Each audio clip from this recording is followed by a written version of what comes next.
Times में खुशामदीद। SIR के नाम पर जिस तरह वेस्ट बंगाल में मुसलमानों का नाम वोटर लिस्ट से काट दिया गया है, 90 लाख लोगों से वोटिंग राइट को इलेक्शन कमीशन ऑफ इंडिया ने छीन लिया है और उसमें मेजॉरिटी नहीं बल्कि 95% जो तादाद है मुसलमानों की है, और इसके बावजूद देश भर में सन्नाटा है, चुप्पी है। सुप्रीम कोर्ट से भी इंसाफ नहीं मिल सका। 1 लाख मुसलमानों का नाम नहीं काटा गया, 2 लाख का नहीं, 30 लाख का नहीं, बल्कि सीधे 90 लाख से ज़्यादा लोगों का नाम इलेक्शन कमीशन ऑफ इंडिया ने SIR से हटा दिया है। और इसमें मेजॉरिटी मुसलमानों की आबादी है। जो मुस्लिम मेजॉरिटी इलाका है, मुर्शिदाबाद, नॉर्थ परगना, या इसी तरह से साउथ नॉर्थ 24 परगना, या कह लीजिए जो हावड़ा का इलाका है, भवानीपुर का इलाका है, जो नंदी का इलाका है, उन इलाकों से सबसे ज़्यादा नाम काटे गए हैं। कहीं 70% नाम हटा दिया गया, कहीं 50%, कहीं 40%। पिछली वीडियो में मैंने तफसील से बताई थी। और ये पूरा एजेंडा है बीजेपी को इलेक्शन में जिताने का, बीजेपी को इख्तिदार सौंपने का। अगर इलेक्शन कमीशन ऑफ इंडिया को यही करना था कि बीजेपी की वहाँ सरकार बन जाए, वेस्ट बंगाल में भी बीजेपी अपनी हुकूमत बना ले, तो फिर SIR कराने की ज़रूरत क्या थी? इतना खर्च करने की ज़रूरत क्या थी? इतने BLO ने सुसाइड किया, उनकी जानें चली गई, सुप्रीम कोर्ट तक मामला पहुँचा, दुनिया भर में बदनामी हो रही है। सीधे सीधे बीजेपी की जीत का ऐलान कर देना चाहिए था। जिन लोगों का नाम हटाया गया है, काटा गया है, उनके पास मुकम्मल डॉक्यूमेंट्स है, सिटीजनशिप का पूरा सबूत है। 1942 का सिटीजनशिप का उनके पास प्रूफ है, 1952 का मुकम्मल प्रूफ है, यानी 1942 का भी उनके पास प्रूफ है, या 1952 का भी प्रूफ है। फर्स्ट टाइम जब भारत में तमाम लोगों का वोटर ID कार्ड बना, वोटर लिस्ट बना, ये तमाम प्रूफ उनके पास मौजूद है। 2002 की वोटर लिस्ट में तो तकरीबन सभी का नाम शामिल है जिनको हटा दिया गया है। इसके बावजूद election commission of India serious लेने को तैयार नहीं है, और इसको लेकर अब देश भर में आवाज़ें उठना शुरू हो चुकी है।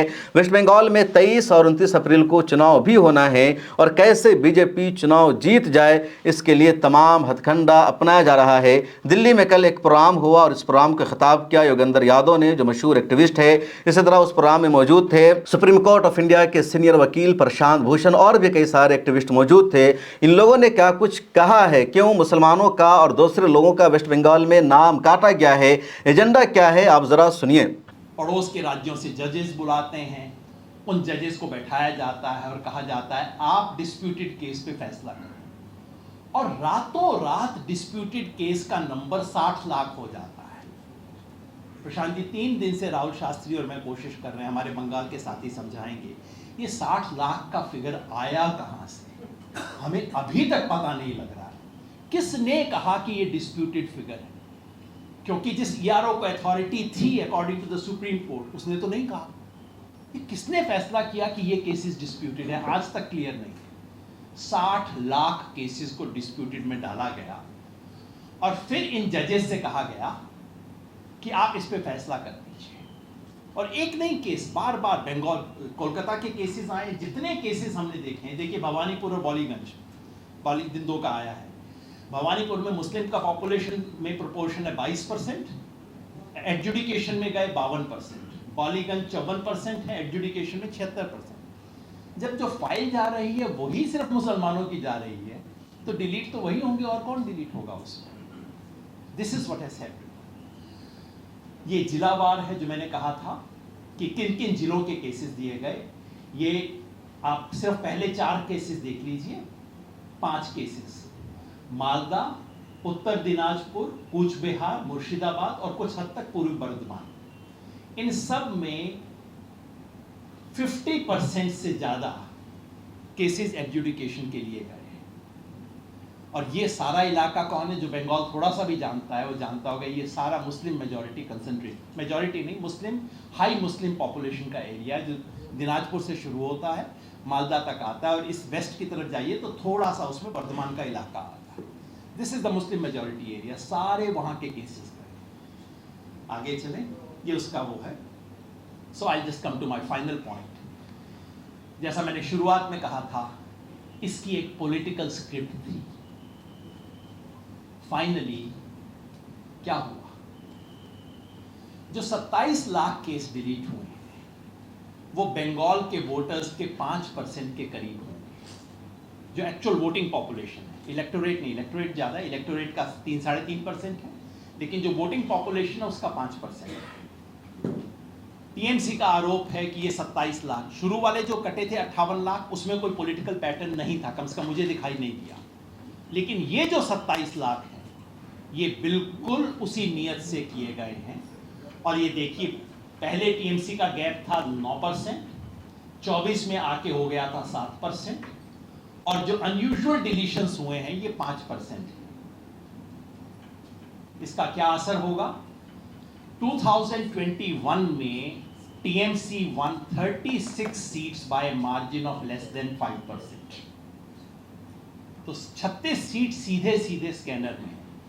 एक और साथी हैं जिन्होंने बहुत क्लोजली एक एक कॉन्स्टिट्यूएंसी को स्टडी किया है, वो बता रहे हैं कि 19 से 25 सीट तो बिल्कुल सीधे खतरे में है, और अगर जो मार्जिन्स में है उनको भी शामिल कर लिया जाए तो 54 से 70 सीट तक हैं। ये वो सीटें हैं जिनमें एसआईआर के डिलीशन की वजह से सीधे सीधे पॉलिटिकल आउटकम बदल सकता है। So finally the question then is, has the mission been accomplished? जिस मिशन को लेके चले थे, क्योंकि ये स्पेशल इंपेडिमेंट रिमूवल एक्सरसाइज था, तो क्या वो स्पेशल इंपेडिमेंट रिमूव हो गया है? That's a question.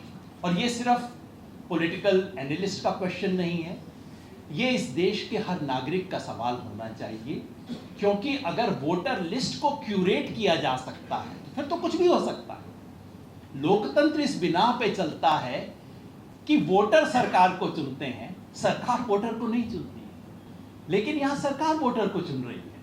अगर वो होने लग गया तो उसके बाद क्या बचेगा इस लोकतंत्र में? एक अंतिम बात और कहना चाहता हूं सुप्रीम कोर्ट के बारे में। कंटेम्प्ट आप भी नहीं चाहते, मैं भी नहीं चाहता।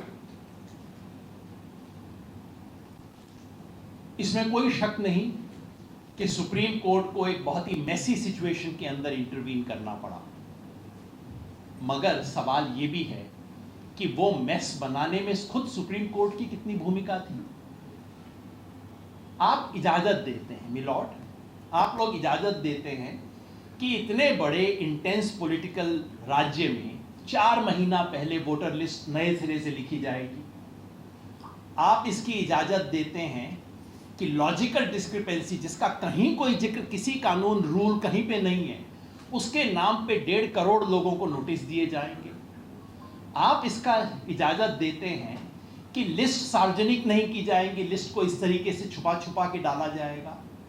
आप ऑफिशियल ईआरओ के सर पे एक नई अथॉरिटी को बनाते हैं, जजेस को, जिनको कोई बैकग्राउंड नहीं है, जिन्होंने ये काम कभी किया नहीं है। आप उनको इतना समय देते हैं कि इलेक्शन का समय सर पे आ गया है, और परसों आप जजमेंट देते हैं कि नहीं, ये 27 लाख लोग एपिलेट अथॉरिटी में जा सकते हैं। कब जाएंगे? कब फैसला आएगा? आप कहते हैं कि सप्लीमेंट्री लिस्ट आ जाएगी।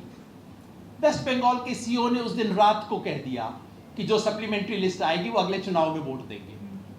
ये असंभव है। तो संविधान भी अगर अमेंड कर दें तो हिंदू राष्ट्र नहीं बना सकते। तब इन्होंने सोचा कि हम एनआरसी करके मुसलमानों को नेशनल रजिस्टर ऑफ सिटीजन से ही हटा देंगे। असम में कोशिश करी, लेकिन वहाँ सुप्रीम कोर्ट ने उस समय मॉनिटर कर दिया और कम से कम इस कम्युनल आधार पर नहीं होने दिया कि मुसलमानों का सेलेक्टिवली नाम हटा दिया जाए। वहाँ पर भी यही करा गया था कि सब लोग ये डॉक्यूमेंट्स दिखाओ, और बहुत सारे गरीब लोग थे जिनके पास डॉक्यूमेंट्स नहीं थे, वो लोग एनआरसी से बाहर हो गए। लेकिन जो बाहर हुए उसमें 70% हिंदू थे, 30% मुस्लिम थे। रफली जो आसाम में पॉपुलेशन है उतने ही थे। अब इनको ये लगा कि अच्छा, हम एसआईआर करके मुसलमानों को बाहर कर दें। इन्होंने बिहार से शुरू किया, बिहार में भी उतना नहीं कर पाए, लेकिन इनको लगा कि अब बंगाल में तो हम कर ही देंगे ये काम जो हम शुरू से कोशिश कर रहे हैं। इसमें सुप्रीम कोर्ट ने एक बहुत अहम फैसला 1995 में दिया था लाल बाबू हुसैन के नाम से, जिसमें उन्होंने ये बोला था कि अगर आप किसी का नाम वोटर्स लिस्ट से इस आधार पर हटा रहे हैं कि वो नागरिक नहीं है हिंदुस्तान का, तो पहली बात तो आपको ये देखना होगा कि अगर वो पिछले वोटर्स लिस्ट में था तो उसको प्रिमा फेसी नागरिक माना जाएगा। फिर अगर आपको कोई सीरियस डाउट है उसकी सिटीजनशिप का, तो आपको उसको आधार बताकर नोटिस देना होगा कि किस आधार पर आपको डाउट है उसकी सिटीजनशिप पर। फिर उसका जवाब सुनना होगा और जो भी वो एविडेंस लाए, ओरल या डॉक्यूमेंट्री, वो सब देखकर आपको फिर रीजन्ड फैसला देना होगा। और इस वजह से उसके उस 1995 के बाद से हर बार इलेक्शन कमीशन ये कहता रहा अपने जो बनाते थे ये लोग, अपने डायरेक्शंस इशू करते थे EROs वगैरह को, कि भाई देखो लाल बाबू हुसैन के जजमेंट में ये लिखा है, आपको ये फॉलो करना होगा। और इसलिए आपको खुद ये फैसला करने की ज़रूरत नहीं है कि ये नागरिक है कि नहीं है। अगर आपको डाउट है तो आप उस आदमी का केस फ्लैग कर दीजिए और उसको फॉरेनर्स ट्राइब्यूनल या कोर्ट या गवर्नमेंट ऑफ इंडिया के पास भेज दीजिए। खुद मत तय करिए कि ये सिटीजन है कि नहीं है, इस आधार पर उसका नाम वोटर्स लिस्ट से मत हटाइए। इलेक्शन कमीशन बार बार कहता रहा। इलेक्शन कमीशन तो आप देख रहे हैं कि बिल्कुल भाजपा के एजेंट की तरह काम कर रहा है। हर चीज़ में ये दिखाई दे रहा है कि भाजपा के एजेंट की तरह ये लोग काम कर रहे हैं। दूसरी चीज़, इलेक्शन कमीशन बार बार कह चुका है, कम से कम 6 बार कह चुका है कि इंटेंसिव रिवीजन 6 महीने लगते हैं मिनिमम, और इंटेंसिव रिवीजन अगर इलेक्शन 6 महीने से कम में होने वाला हो तो इंटेंसिव रिवीजन उस राज्य में नहीं कराया जाए। लेकिन यहाँ ये सब कराया गया। 3 महीने बचे थे, 3 महीने में करा दिया गया। 2003 में जब इंटेंसिव रिवीजन हुआ था तो उसका जो गाइडलाइंस इशू करी थी इलेक्शन कमीशन ने, हम लोगों ने मांगी, नहीं दी। योगेंद्र जी ने कहीं से खुफिया तरीके से निकलवा ली इलेक्शन कमीशन की, और उस गाइडलाइन से निकल कर आया कि वो जो इंटेंसिव रिवीजन 2003 में हुआ था, जिसमें भी 6 महीने का समय इलेक्शन कमीशन कहता रहा कि भाई मिनिमम 6 महीना होना चाहिए, वो इंटेंसिव रिवीजन था। डोर टू डोर जाकर इलेक्शन ऑफिसर जो है, बूथ लेवल ऑफिसर जाकर पता करता था, डोर टू डोर जाकर कि यहाँ कौन लोग रहते हैं, कौन लोग मर गए हैं। पुरानी लिस्ट लेकर जाता था, उसके आधार पर कुछ लोगों के नाम हटाए जाते थे जो चले गए हैं, मर गए हैं, और कुछ लोगों के नाम ऐड करे जाते थे। लेकिन यहाँ तो बिल्कुल फ़र्क तरह का इंटेंसिव रिवीजन कराया गया, बिल्कुल फ्रेश वोटर्स लिस्ट बनाई जा रही थी। सब लोगों ने एनालिसिस करके बताया है कि ये logical discrepancy central election commission से फ्लैग होकर भेजी गई है, और जानबूझकर उन्होंने उसका एल्गोरिदम ऐसा बनाया है कि मुसलमानों के ही नाम अधिकतर 70, 80, 90% उसमें मुसलमानों के ही नाम उस लॉजिकल डिस्क्रिपेंसी में आए। और फिर आपने उन लोगों को बोल दिया, उन जजों को, कि भाई तुम लोग ऐसे धड़ाधड़ धक्कड़ पेल में तय कर दो, और जिसका नाम छूट जाए कोई बात नहीं, अगले इलेक्शन में वोट दे देगा, नाम हट जाए तो कोई हर्जा नहीं है।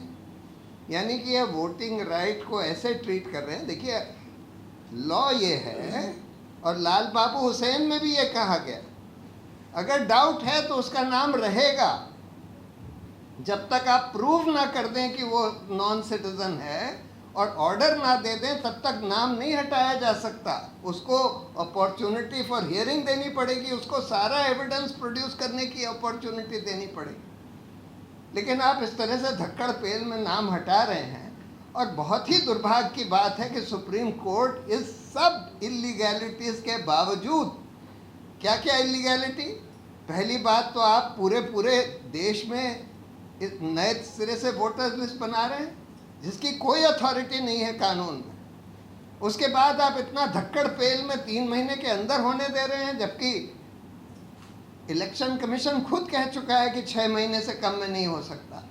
तीसरी बात, आप ये सब लॉजिकल डिस्क्रिपेंसी के आधार पर 27 लाख लोगों का नाम काटने दे रहे हैं। ऐसे धक्कड़ पेल में?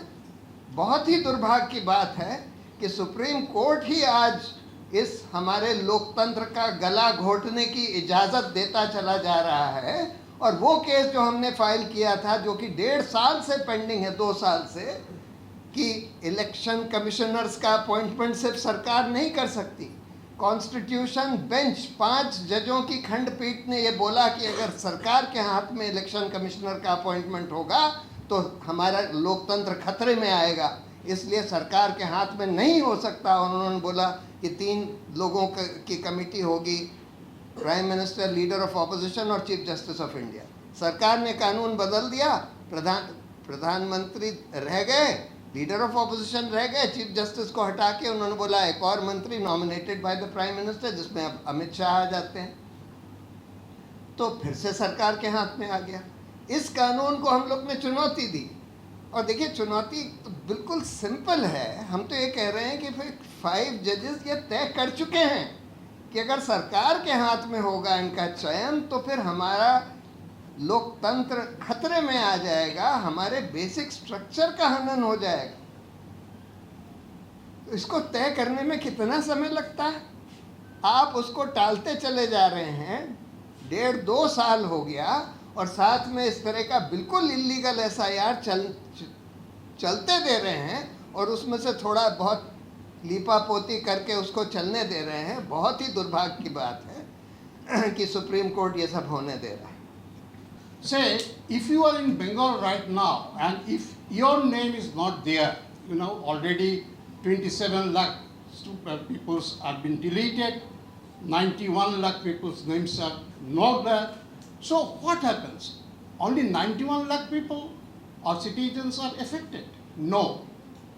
Suppose I consider per family there are 3 or 4 people, 90 lakh plus 4 say. This number of people are being affected. If my son's name is not there, if my sister's name is not there, so the entire family gets affected. And through this process, what happened? Till now, at least 220 people been killed. We'll say it is a genocide. It's a kind of bhotbandi. Out of these 220 people, 30 people are those people who have been engaged by the election commission for conducting this process, BLOs. So 190 people who have been killed or who died during this process out of tension or whatever the harassments that they face, out of this 190 are common people, 30 are people who are being engaged by the election commission themselves. So you can understand to what extent the pressure was there, what extent the mental torture was there, and due to which so many people had to die during this 4 months or 4-5 months process. So another issue I request all of you to reflect on. Say when 1.5 crore people were asked to say visit the concerned offices, maybe once or twice or thrice, every time they had to incur some cost. जिन लोगों को बंगाल के बारे में मालूम नहीं है, मैं आपको 2 पहला एग्जाम्पल देना चाहता हूँ।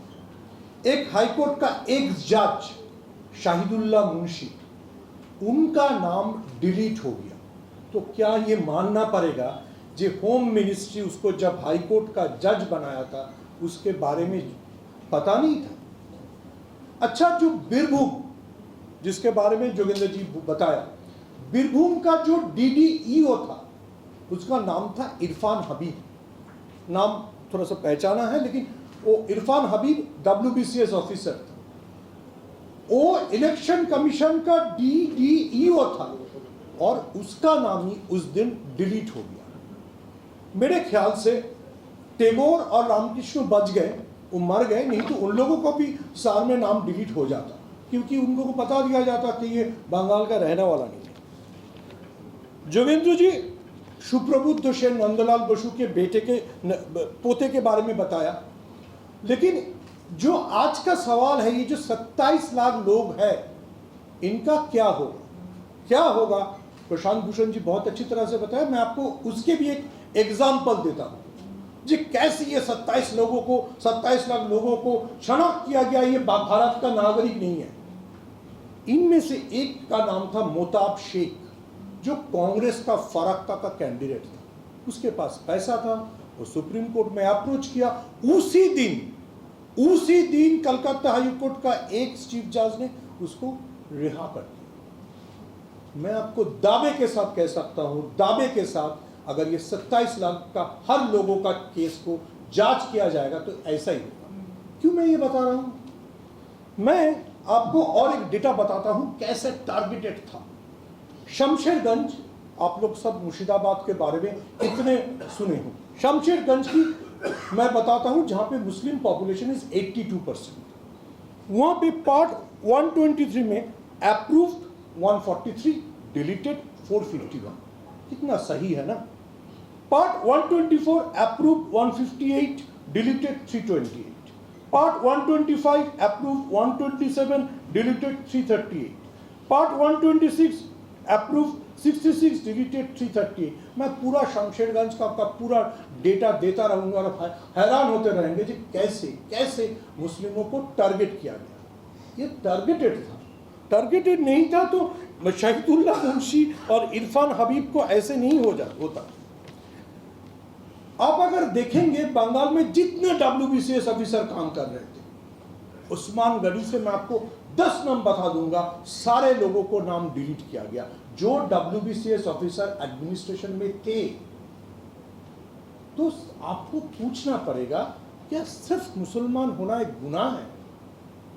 एटलीस्ट अगर जोगेंद्र यादव जी के बारे में मैं उनका शब्द लेता हूं तो ये सबसे बड़ा इंपेडिमेंट था इन लोगों के लिए। दूसरा क्या इंपेडिमेंट था? महिला। जोगेंद्र जी मथुआगढ़ के बारे में बोला। मथुआगढ़ में किन लोगों को टारगेट करके वोटर लिस्ट से हटा गया? जो लोग महिलाएं थे। मैं आपको एक पंचायत जहां पे भाजपा जीता था, छिटका, ये नदिया में पड़ता है, 1528 महिला वोट थे, उनमें से 728 को हटा दिया गया। मैं सिर्फ एक पंचायत के बारे में बोल रहा हूं जहां पे महिला वोट सबसे ज्यादा मायने रखता है। आपने सुना इन लोगों को। इसी तरह महुआ मोइत्रा जो टीएमसी की सीनियर लीडर और MP है, उन्होंने भी एक वीडियो जारी करके सीधे इलेक्शन कमीशन ऑफ इंडिया पर अटैक किया है। Hello, this is Mahua Moitra, Member of Parliament from the All India Trinamool Congress. This is a special message for the CEC, Mr. Ganesh Kumar, and for the Election Commission of India. Mr. Kumar, you want some straight talking?